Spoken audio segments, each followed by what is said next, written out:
Do you feel like you're spending too much money on Etsy ads? I pay as low as 15% on my overall sales on advertisement, and every single listing that I have runs on advertisement nonstop. I can't live without advertisement. So in this video, I'm gonna give you 10 tips and tricks that you can do to your store to also reduce your advertisement cost. And you're also going to realize that you need Etsy ads in order to grow your store.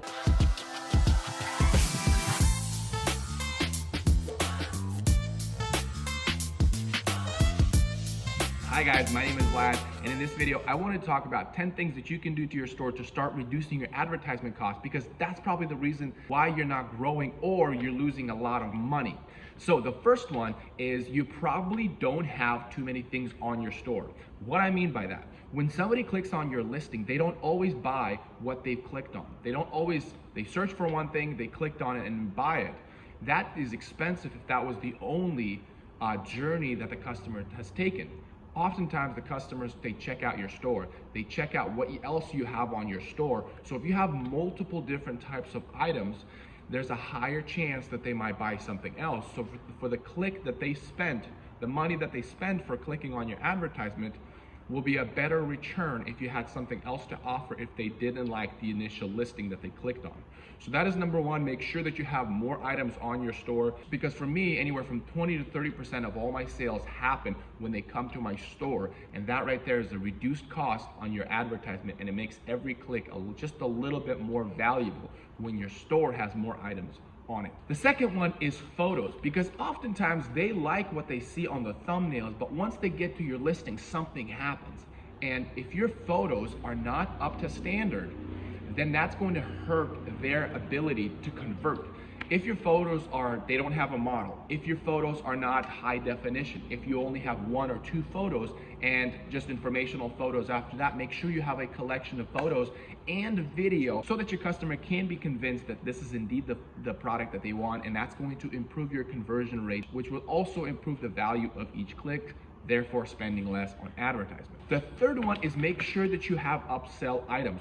On my store, I sell dog collars, but then also I upsell a matching leash, right? That is an extra $19 that I charge them if they want a matching leash, or sometimes a matching bandana.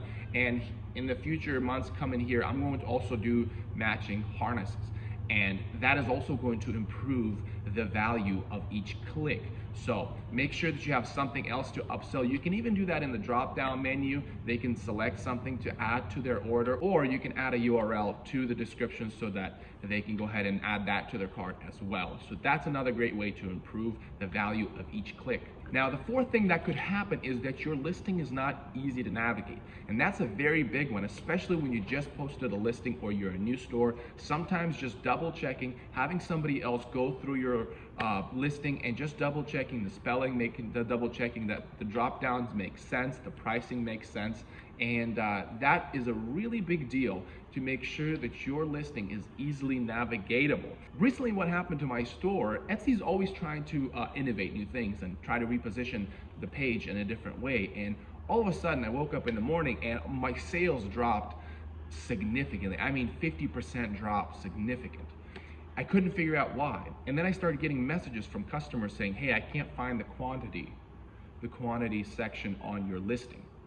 What Etsy did is they put the quantity where they can select the amount of collars that they want or the amount of product only after they've clicked on add to cart or checkout. That caused a lot of people to be confused, thus causing my sales to tank, increasing my advertisement costs. So I saw that from my personal store literally a couple weeks ago. So Etsy, if you're listening to this, please don't do the quantity where they can only see that. Let them select quantity on the listing directly, because that influenced my shop like significantly. All right, back to the viewers. Now make sure that your listing is very easily navigatable. The description makes sense, title makes sense, the drop down makes sense, yada yada. Even shipping, sometimes shipping just sucks. Make sure that shipping is easily done. I put free shipping on all my listing. That is as simple as it gets. Customers love it. Number 5, make sure you avoid to advertise, especially if you're a beginning store, avoid advertising window shopping items. And what I mean by that is t-shirts, mugs during Christmas, things like that. They're not a very specific item. Everybody's doing it. Print on demand has become so easily accessible for everybody to sell on Etsy or on any platform. And so it's so saturated that if you advertise something like that, you might get a lot of clicks, but they're not intending to buy your t-shirt because you're in a sea or in the ocean of other people. So avoid advertising those items, or avoid really making that your primary focus of your shop. The window shopping items are just so difficult to rank, so difficult to get a return on your investment. So if you are doing print on demand, I would recommend try to explore other options that make your shop a little more unique than the next shop. Number 6 relates a little bit to number 5, but make sure that you add to your store or have your product, one of your bigger sellers, be a product that is very unique to the Etsy platform. What I mean by that is customers won't go to Amazon, they won't go to eBay, they won't go to Walmart, they'll go to Etsy. So if there's things that you're selling that can be bought pretty much anywhere, you're gonna have a harder time selling it through advertisement. But if you have something a little more specific, like I talked about in the idea videos that I posted two about fabric and in personalization or engraving products. So go check those out if you need any ideas. But for example, personalized charcuterie boards. You're not gonna find that in Walmart or eBay. Maybe you can find that on Amazon, but people know, like, hey, I need a personalized charcuterie board to give a gift to a neighbor. I'm gonna go on Etsy because that's the first online shop that comes to mind when they're thinking personalized or when they're thinking something unique. So make sure that your shop is saturated with those items or products, because when they see you, when they see your advertisement, if they're about to click it, they have a higher intentionality to buying your product. They're not just window shopping because they're there with an intention, right? If I go on Etsy and I see a bunch of t-shirts, I might just click through some stuff, that's cool, but I'm not intending to buy it because I can buy a t-shirt at Walmart if I wanted to. But if you're doing personalized charcuterie board, for example, then the intentionality is much higher, which means your value for each click is a lot higher, and you're gonna get more sales, or at least having a higher chance of getting those sales for every click that you have. Number 7, and this is one of the more important ones, is make sure that you improve your brand.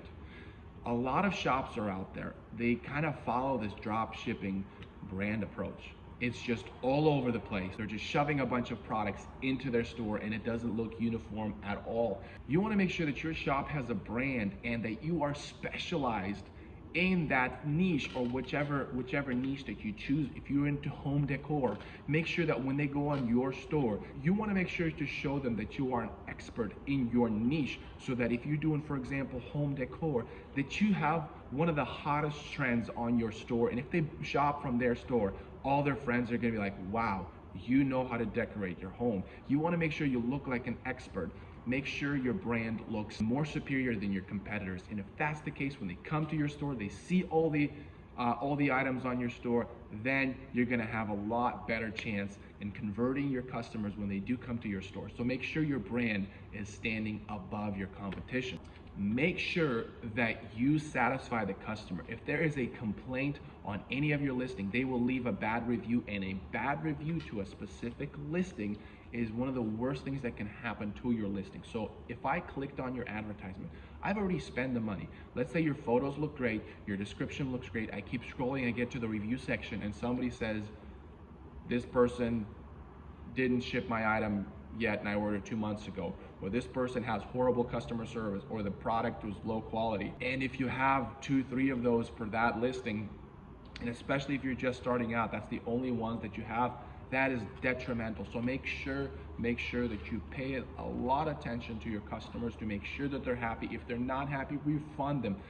Let go of that money, but you want to make sure that your reviews are 5 stars. So if you also want to know how to leave good reviews, I also have a video on my channel, so make sure to go and check it out about how to get good reviews, and that's going to help you with your ad cost as well, because again, if your conversion rates go up because you have good reviews, that's going to reduce your cost for advertisement. Number 9, and that's very, very, very, very bad, if you are giving false pricings. And what I mean by that, say you're doing personalized hats, embroidered hats, and then you know that you are advertising for embroidered hats, but then the price is so low, they're like, this is great, but when they click on it, they find that non-personalized is that price, but then personalized is a much higher price. Sometimes it's doubled. And I see this all over Etsy, and that is just horrible, because they clicked on your listing thinking that it was a low price, and you've tricked them by doubling the price.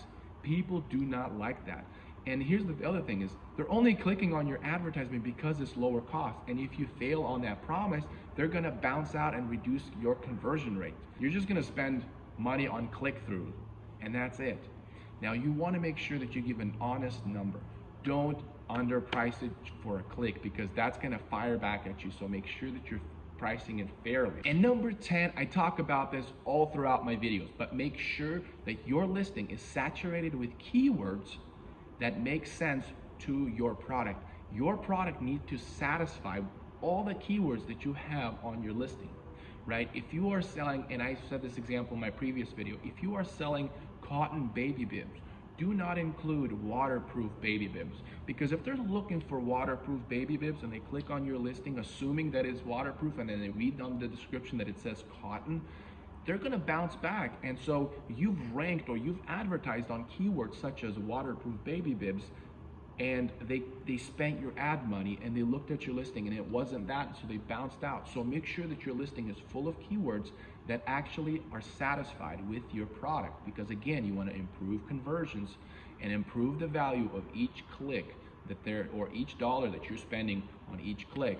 That way you're reducing your advertisement cost. So hopefully you found this video useful. If you have, please like it, subscribe, and hit the bell notification to be notified of my next video coming, because I really talk about some very serious things. These are very serious numbers. I have built a very serious business. I have 5 employees that are working all the time and that they're blessed by this business. So if you really want to know how to build a business that has the stability, has the ability to bless other people, then this is the channel for you, because I'm going to be giving you all the secrets that I use for my shop to grow it, to become the top 1%, so that you too can be in that top 1% and start generating a revenue that you never thought could be possible doing what you love. All right, I'll see you next time.